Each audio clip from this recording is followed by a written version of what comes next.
Good afternoon, sir. Welcome to today's hotel. Let me walk over to the front desk. Okay, thank you. Please follow me.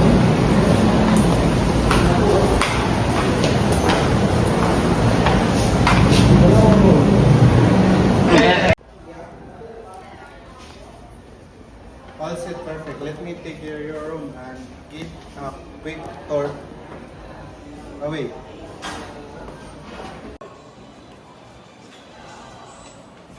There is left of the lunch is the complimentary tea and coffee are available there. Each morning is until 10 a.m. That's part of business center of the printing station. The gym is second floor is open 24/7 with keycard access. Ano? Sa kanila.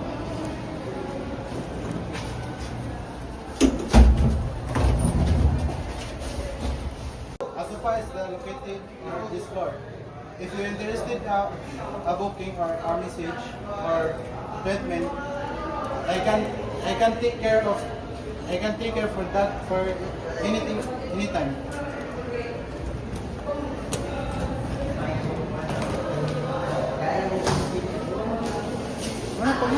Go.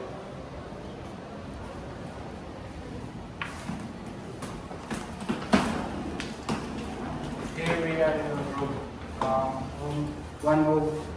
503.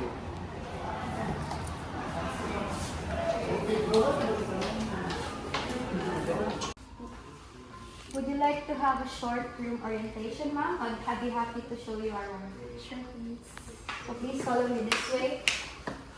So the light switch is near the door, and the thermostat is also right beside it. The Wi-Fi password is within your key card.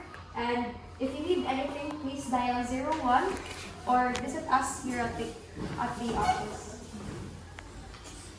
Please feel free to roam around.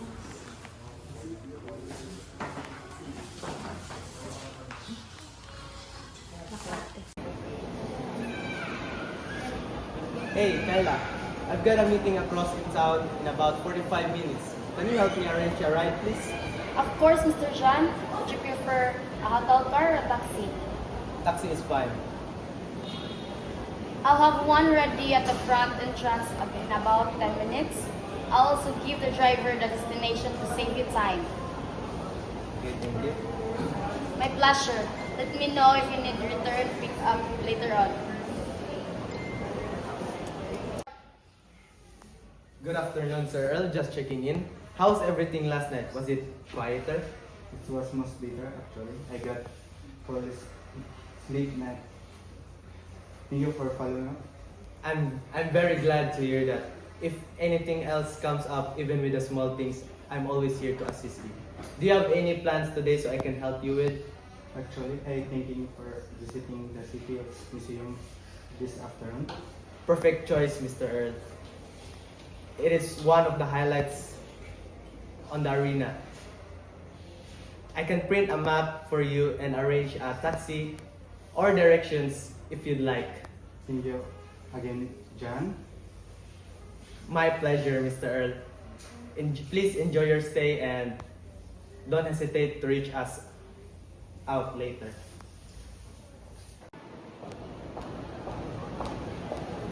Excuse me, miss. I just wanted to mention it's so noisy in the hallway last night. It's so hard to sleep.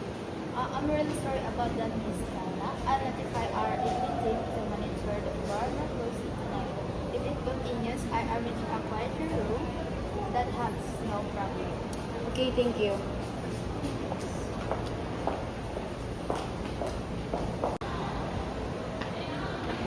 Hi, good morning. I would like to check out from room 123. Good morning, Mr. Yun. I hope you had a pleasant stay after the first night. Would you like a car to the airport? Yes, I'd like to have a car. My flight is in 2 hours. Your ride will be there in about 10 minutes. Here, a bottle of water for free. It's been a pleasure have you with us. Okay, thank you very much for your hospitality. Safe travel, Mr. Young. We look forward to seeing you again.